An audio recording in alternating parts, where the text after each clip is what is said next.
Bonjour mes frères et sœurs, encore une fois de plus.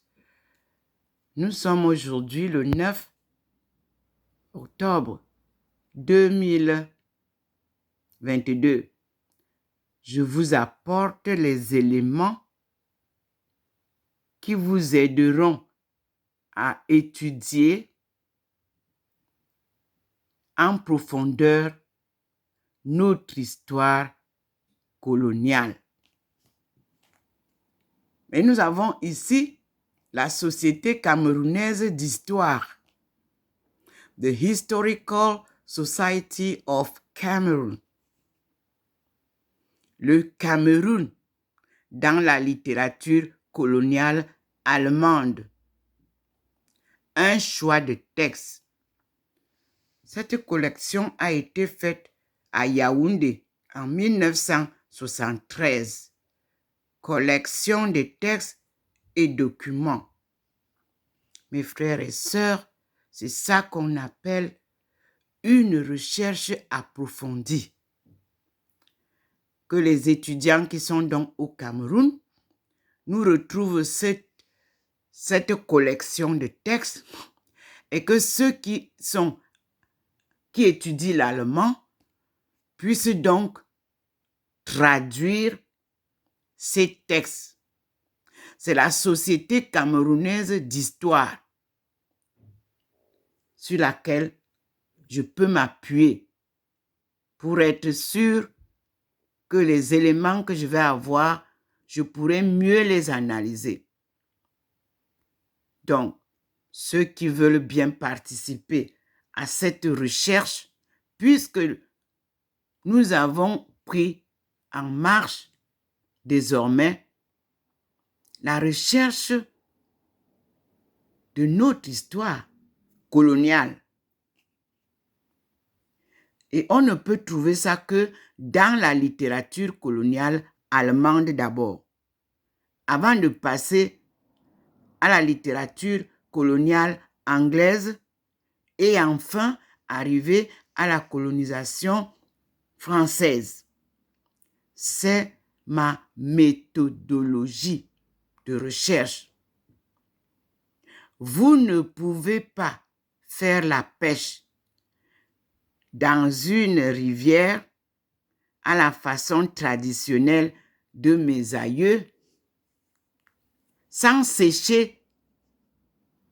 C'est-à-dire, on fait une digue, on ferme l'eau, on fait couler l'eau et on garde le passage de l'eau, ne circule plus et vous faites la pêche.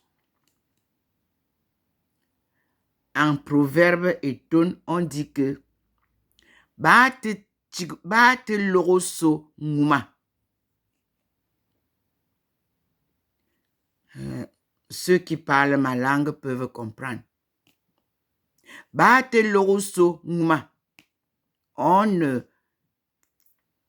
fait pas la pêche dans la rivière quand la rivière est entière.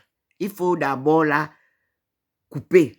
Voilà, c'est les termes de la langue de chez moi. Couper veut dire on ferme le cours de l'eau. On arrête, on fait une digue avec la terre, avec les bois. Les mamans savent comment ça se passait. L'heure a sonné pour que nous connaissions notre histoire, pour que la jeunesse comprenne.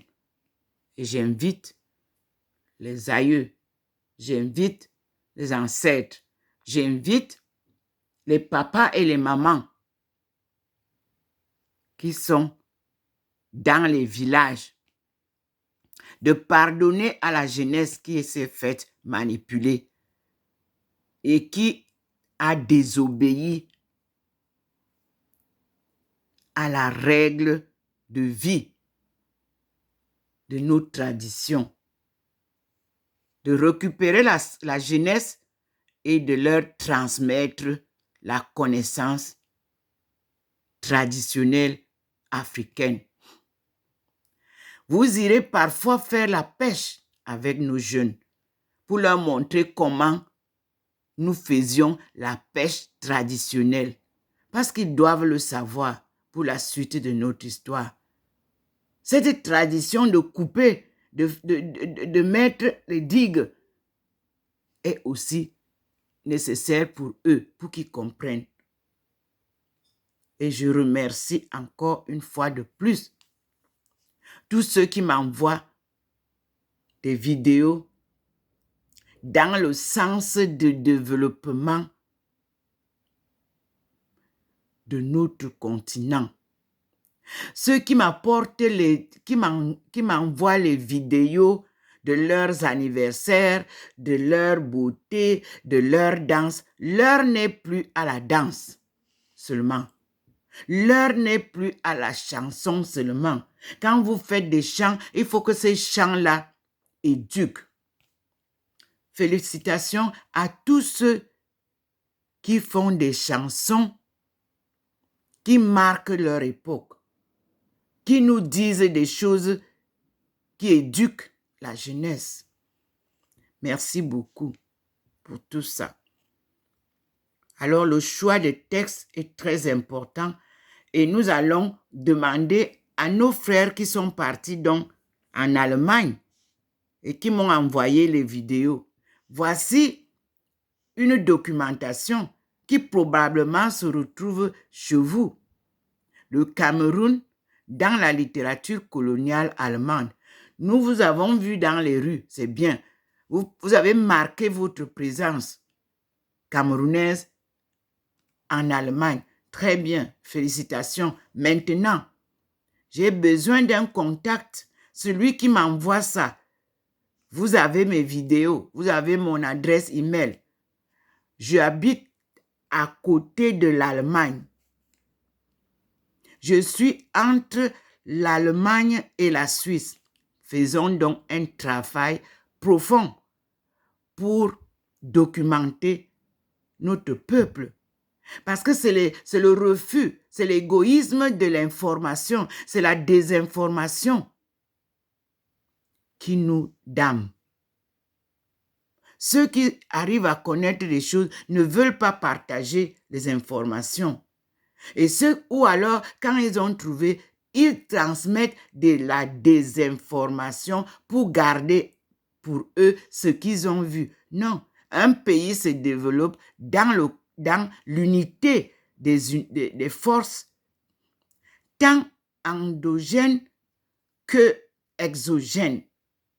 Et un bon patriote partage des bonnes connaissances qu'il acquiert ou qu'elle acquiert. Moi, je vous rappelle que je suis sorti pour la recherche des solutions clés du développement économique des pays de l'Afrique subsaharienne. Et mon marathon a eu beaucoup de fruits et des récoltes vraiment magnifiques, de découvertes. Et je partage cela gracieusement avec vous parce que je fais un travail sous la direction divine et les sagesses traditionnelles. La sagesse traditionnelle ne vend aucune connaissance, aucune leçon. L'homme naît, il vit, il meurt. Il n'en emporte rien. Donc, il doit laisser derrière lui les fruits de ces expériences de vie pour que ceux qui viennent après puissent en jouir. Alors, frères et sœurs, je vous donne ce que j'ai appris. Et je vous dis à bientôt.